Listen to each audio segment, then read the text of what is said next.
दोस्तों इस वीडियो में हम बात करेंगे complex lookup with Q objects और एकदम आसान तरीके से जानेंगे किस तरीके से हम एकदम कॉम्प्लेक्स क्वेरीज जिसमें बहुत सारी कंडीशंस होती हैं जैसे एंड और नॉट, उस तरीके की क्वेरी को हम जेंगो के अंदर लिखते हैं। क्यू ऑब्जेक्ट को समझने के लिए यहाँ पर एक मॉडल हमने लिया है जिसके अंदर title, author, description, publish date, price और इज एक्टिव नाम की फील्ड्स हैं। क्यू ऑब्जेक्ट को यूज़ करने के लिए हमें उसे इंपोर्ट करना पड़ता है, तो हमने यहाँ पर इसे इंपोर्ट कर लिया है फ्रॉम django.db.models और सेम उसे मैं पाइथन सेल के अंदर या जेंगो सेल के अंदर इंपोर्ट कर लेता हूँ। तो मैंने यहाँ पर इंपोर्ट कर लिया है। अब मैं क्या करता हूँ, यहाँ पर बुक मॉडल को भी इंपोर्ट कर लेता हूँ। तो फ्रॉम books.models इंपोर्ट बुक, तो मैंने यहाँ पर बुक मॉडल को भी इंपोर्ट कर लिया है। अब सबसे पहले समझ लेते हैं कि क्यू ऑब्जेक्ट को कैसे हम यूज़ करते हैं। तो इसको समझने के लिए मैंने यहाँ पर डॉक्यूमेंटेशन खोल रखा है। तो आप यहाँ पर देख सकते हो क्यू ऑब्जेक्ट को यूज़ करने के लिए हम क्या करते हैं, क्यू लगाते हैं, यानी इस ऑब्जेक्ट को यूज़ करते हैं और फिर ब्रैकेट के अंदर हम लुकअप लिखते हैं। तो हम सेम तरीके से यहाँ पर लिखते हैं एक basic query, book dot objects dot filter, यहाँ पर हम क्यू लगाएंगे और यहाँ पर एक लुकअप लगाएंगे, यानी author underscore underscore starts with A. Author का नाम किससे स्टार्ट होना चाहिए, ए से होना चाहिए। और यहाँ पर हम लिखते हैं वैल्यूज लिस्ट, ताकि हमें पता चले कि क्वेरी हमारी सही से काम कर रही है या नहीं। और वैल्यू लिस्ट का वीडियो मैं डिस्क्रिप्शन में डाल दूंगा अगर आपको नहीं पता वैल्यू लिस्ट क्या करता है। तो आप यहाँ पर देख सकते हो कि हमें सारे ऑथर्स मिल गए हैं जो ए से स्टार्ट हो रहे हैं। सेम हम बी से कर सकते हैं, राइट। तो हमें एक ऑथर मिल गया जो बी से स्टार्ट हो रहा है। तो आप डेटाबेस के अंदर भी देख सकते हो एक ही ऑथर है जो बी से स्टार्ट हो रहा है, बाकी सब ऑथर नेम ए से स्टार्ट हो रहे हैं। तो इस तरीके से हमने क्यू ऑब्जेक्ट की मदद से एक सिंपल क्वेरी ली। अब हम कंडीशंस क्वेरी लेते हैं, जैसे ऑथर का नेम स्टार्ट होना चाहिए ए से और बुक की प्राइस होनी चाहिए ग्रेटर देन 20। तो हम ये वाली क्वेरी लिखते हैं यहाँ पर। मैं इसको यहाँ पर प्राइस भी डाल देता हूँ और यहाँ पर मैं बुक का नाम ए लिख देता हूँ। फिर हम क्या करेंगे, कोमा लगाएंगे। तो एंड के लिए हमें कोमा लगाना पड़ता है, या फिर आप एंड ऑपरेटर का भी यूज़ कर सकते हो। डॉक्यूमेंटेशन में आप देख सकते हो यहाँ पर एंड के लिए हमें यहाँ पर एक सिंबल दिया हुआ है, और आप सिंपली कोमा करते हो तो भी एंड ही होता है। तो यहाँ पर लिखा हुआ है if you provide multiple Q object arguments to lookup field the argument will be anded. Means अगर हम मल्टीपल कोमा देके क्यू ऑब्जेक्ट आर्ग्यूमेंट्स पास करते हैं तो वो एंड ऑपरेटर की तरह काम करेंगी। तो हम यहाँ पर क्या करते हैं, कोमा लगाते हैं और एक और कंडीशन लिखते हैं, प्राइस ग्रेटर देन 20।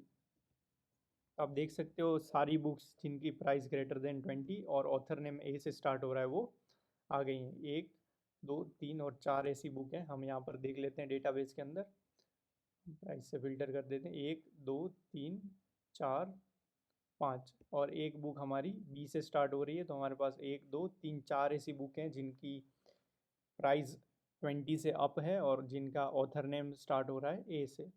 तो हमें यहाँ पर 4 बुक वो मिल गई। अब हम क्या करते हैं, हम और ऑपरेटर की क्वेरी लेते हैं। और ऑपरेटर का सिंबल है इस तरीके से। तो आप ये देख सकते हो एक बड़ा डैश, वर्टिकल डैश यहाँ पर हमारा है, वो और ऑपरेटर का सिंबल है। तो मैं यहाँ पर सेल क्लियर कर देता हूँ और एक क्वेरी लिखता हूँ, book dot objects dot filter Q author underscore underscore start with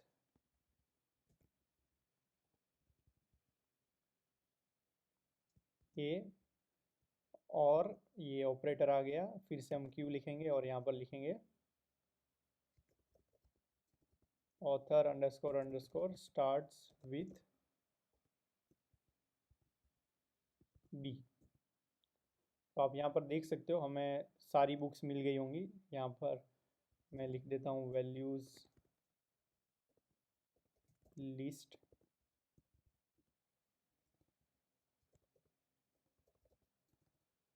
author, हमें सारी बुक्स यहाँ पर मिल गई।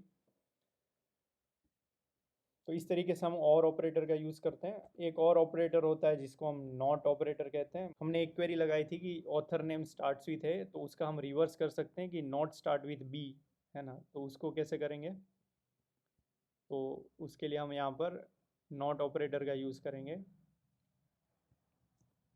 जिसका सिंबल कुछ इस तरीके से है। तो जब आप ये क्वेरी लिखेंगे तो आपको बी ऑथर वाली बुक नहीं मिलेगी, उसके अलावा जितनी भी बुक होंगी वो आपको मिलेंगी। तो नॉट ऑपरेटर का भी हम इस तरीके से यूज़ करते हैं। तो इतना कॉम्प्लेक्स नहीं है। आपको अगर मल्टीपल क्वेरीज लिखनी है, जैसे एंड फिर उसके बाद और हो गया, तो ये सब आप क्यू ऑब्जेक्ट की मदद से लिख सकते हो।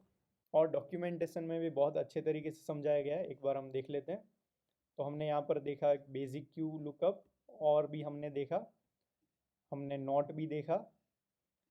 इसके अलावा जब हमें मल्टीपल क्यू लुकअप्स करने होते हैं तो हम यहाँ पर कोमा लगा के फिर और वाली स्टेटमेंट लिख सकते हैं। यानी आप ये वाला जो कंडीशन है एंड और उसके बाद और वाला, तो आप इस तरीके से लिख सकते हैं, जिसमें पहले आप क्यू लुकअप लिखेंगे, फिर कोमा लगाएंगे, और फिर आप दो क्यू लुकअप लिखेंगे, बीच में और का सिंबल लगाएंगे।